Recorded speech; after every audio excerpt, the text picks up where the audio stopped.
we should be eating foods that are nutrient dense, because your body in the end doesn't necessarily want the calories, it wants the nutrition. And everywhere we've evolved as a species, nutrient meant calories. But in the last 100 years, you can get a bunch of calories without nutrients. That's a big change. That's a big, big shift right there. That's a great point. And think about the bodybuilding community, right? There's so much focus on macros and Macros, calories yeah. in versus calories out.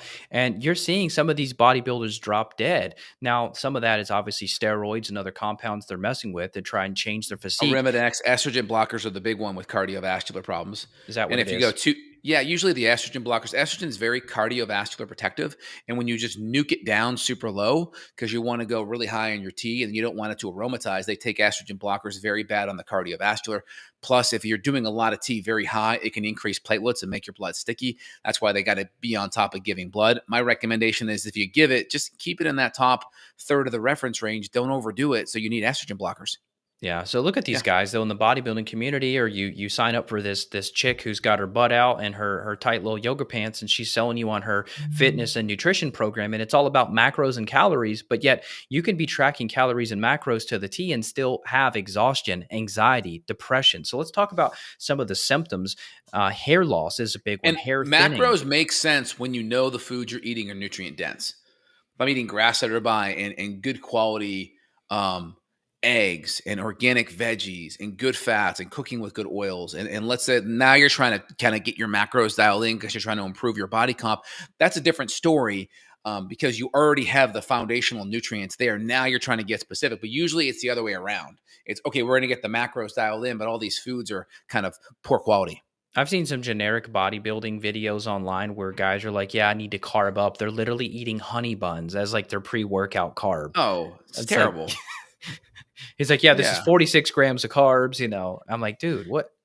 At least keep it to a clean starch, whether it's white potato or even a good clean organic white rice, or even some sweet potato that's going to have more potassium, right? At least sweet potato and white potatoes and have potassium and some magnesium in there. Yeah. So let's hit symptoms. Better. So hair, energy, mood, libido, fertility.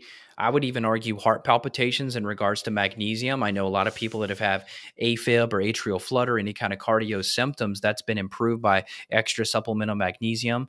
So, that's been talked about I've been beating the drum on that for a decade. What else symptom wise would you say, like irritability, insomnia? Yeah. So let's go over this. I actually made a chart here. Let's pull it up here. So here's some of the key nutrients we want to talk about. Let's bring it up. So big one is going to be iron. So I have kind of like a DRI range, which is daily recommended intake. This is more of like what a functional medicine person would make sure we're at.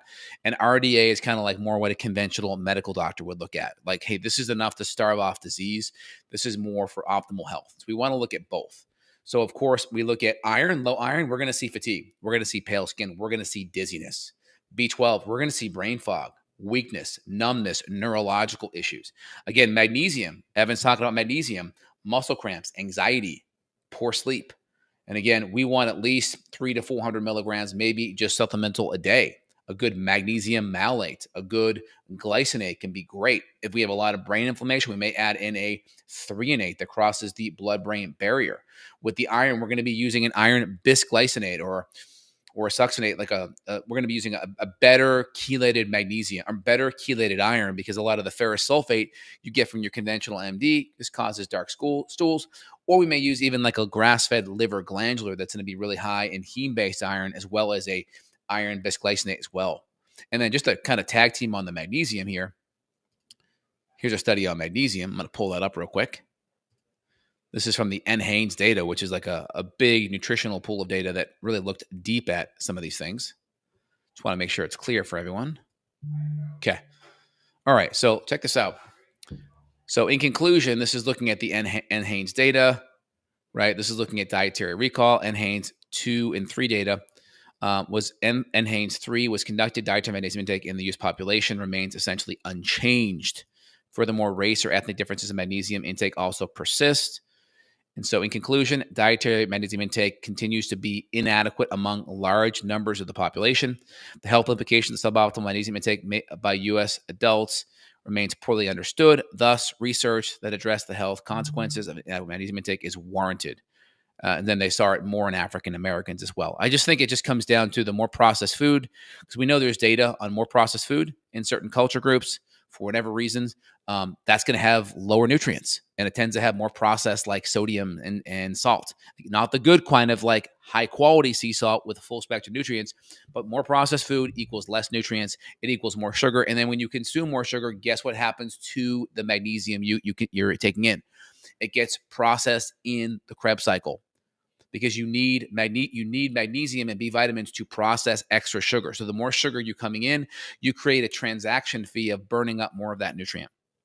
So really important here, because magnesium intake is so low among many populations of the U.S., and inadequate magnesium intake is associated with an increased risk of acute and chronic conditions. An urgent need exists to perform a current survey to assess physiological status of magnesium in the U.S. population. So this is a big deal. These are peer-reviewed studies on this. Right? This is what, 2003. This is 20 years old, 20 plus years old. So we've known this for a while. And we know the more processed food being consumed, think kids, right?